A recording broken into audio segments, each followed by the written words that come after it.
We start with the Olympics and the men's U.S. basketball team, and they suffered a stunning loss to France in the opener yesterday. This is the first time that the United States men's basketball team has lost an Olympic game in 25 straight games. It snaps a 25 straight Olympic game win streak for the U.S. men's national team since 2004 when they lost to Argentina. That was the last time that the U.S. men's national team lost a game at the Olympics. Was 17 years ago. The U.S., for some context, has played 144 national games at the Olympics. They've won 138 of those 144 games. They've only lost 6 times. They've only lost 6 times in the history of the U.S. men's national team. That's a 96.5% win percentage. Now, don't get me wrong. Teams are improving. Nations are improving. The skill set, the talent level across the board is astronomically higher. But let's be honest. The U.S. has won 6 of the last 7 gold medals, 15 of the total 19 gold medals ever played. And here's the one thing that we know. In ancient times, kings and monarchs were assassinated all the time. Why? Because of envy, because of jealousy. And typically that occurred when they let their guard down, when they felt complacent, when they felt settled. Why did the Roman Empire collapse? Well, Julius Caesar was betrayed and stabbed in the back by his best friend Brutus. They formed, it wasn't just that they formed a mutiny. They obviously formed a coup, but they stabbed him behind his back. He felt trusted. He was completely trusted, and he was stabbed in the back. And in a lot of ways, the same thing applies to, in Greek mythology, the Trojan War. Why did the Greeks win the war? They snuck into the city of Troy in a Trojan horse because Troy left their guard down. They let their guard down. They lost that war. Right? We've seen this across the board all the time. And so even after 9/11, what happened when you go fly and you go to airports? The security checkpoints, much more thorough, invasive, increased security and personnel. We respond after events happen. And what happened was in 1992, the Dream Team was formed, and they kind of cratered back into the sports axis to restore some balance and order. They said, okay, enough is enough. We're going to actually send our A team. We're going to send our best troops, our best ANMO, and we're going to go win this Olympics. And they won by an average margin of 51.5 points per game in 1992 after they suffered a stunning defeat to the Soviet Unions in to the Soviets in 1988, losing that Olympics.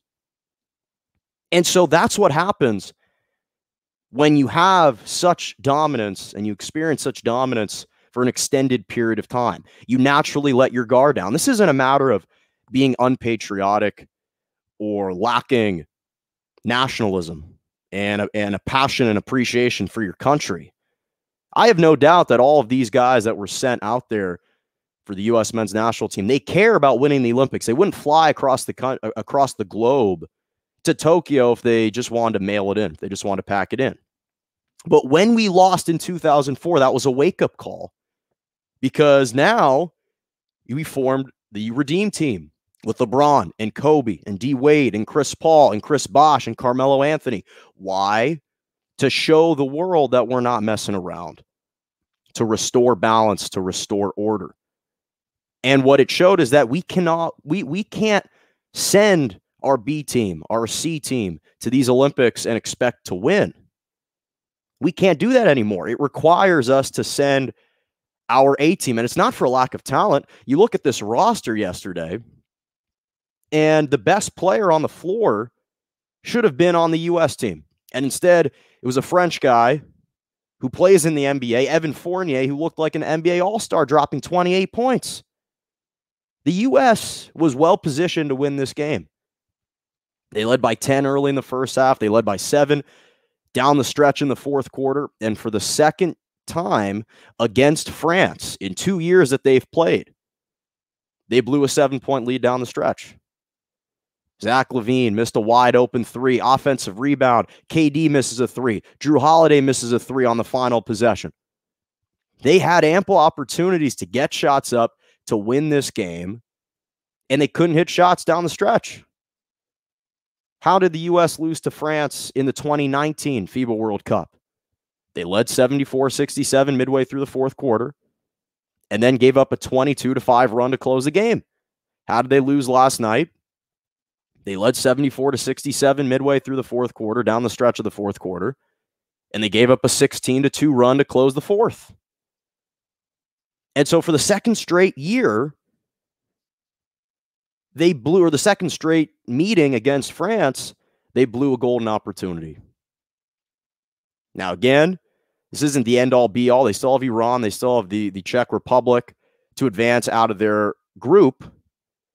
But it exploited and exposed all of the biggest problems with this team. All the concerns that we've had about their chemistry, about their lack of size, that was on full display yesterday. Because it was the lack of size. It was the fact that France inserted Rudy Gobert and Vincent Poirier in the second half that dominated the glass, that clogged the middle. And in international basketball, the court isn't as big as it is in the NBA. The three-point line doesn't extend as far. So you're not shooting from quite the same distance. And it relies and revolves around ball movement. And the U.S. had great ball movement. They just could not make shots. KD, the two best guys for the U.S. were supposed to be KD and Dame. And those two reliabilities. KD was 4 for 12, 11 points. He fouled out in 21 minutes. Damian Lillard was 3 for 10 with 10 minutes. The best player for the U.S. team yesterday was Drew Holiday, who chipped in 18 points, was the leading scorer, 12 in the fourth quarter. And this is 3 days after celebrating an NBA championship with the Milwaukee Bucks. So I don't even care that he missed that final three because he was the saving grace and the best player for Team USA yesterday. Drew Holiday. Again, 3 days removed from celebrating for 72 straight hours. An NBA championship, takes a private jet with Chris Middleton to Tokyo and steps up and nearly wins the game for him. That can't be what happens. That can't be who you rely on to win in these moments.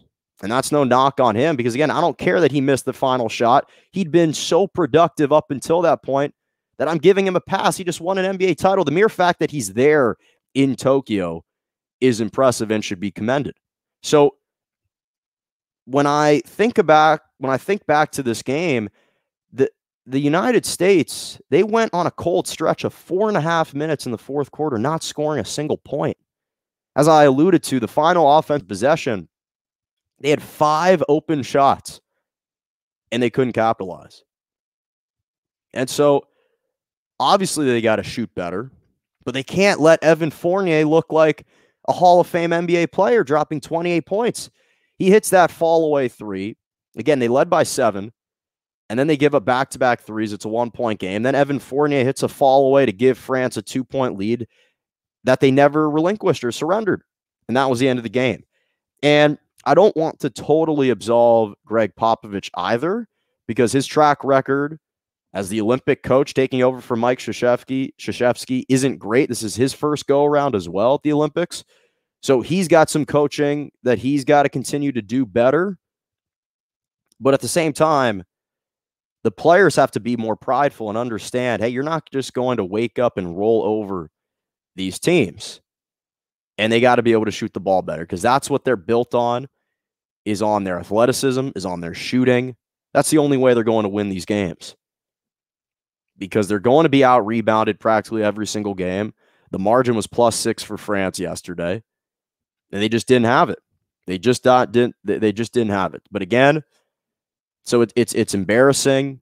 It's quite frankly shocking and extremely disappointing.